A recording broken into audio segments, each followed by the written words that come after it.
And then prior to that, I was in Spain. So I did my keynote in Spain, but I turned it into Spanish. Leap, no credit, no Right. co-signers, en masse in Spanish. So I did a few Spanish words in there because it doesn't matter where we are in the world. We as women have some of the same issues. And in Spain, only 13% of women invest. So Wow. Well, I was able to here, this actually is do one that as well.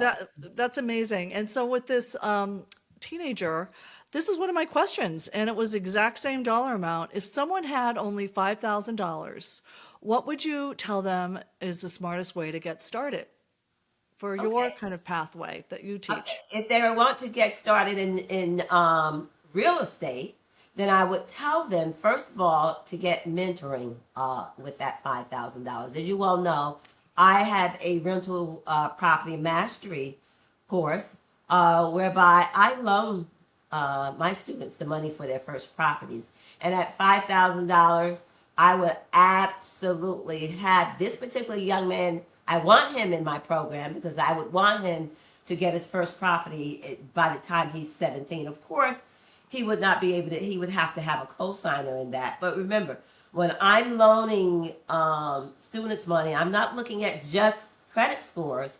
I'm also looking at whether or not I want that particular property in my portfolio if I'd have to foreclose on them.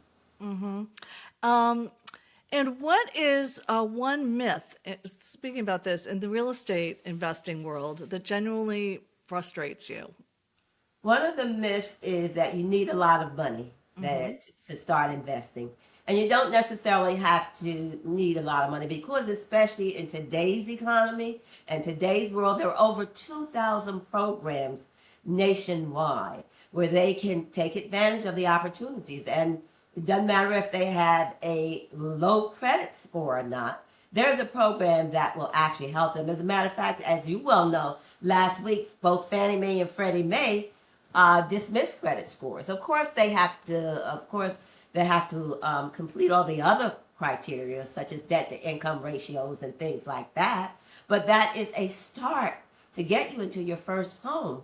And remember, it doesn't necessarily mean that it's a single family because I would suggest that you start with house hacking. So start with anything between a two and a four family unit where you live in one of the units and you rent out the others and have someone else pay your mortgage.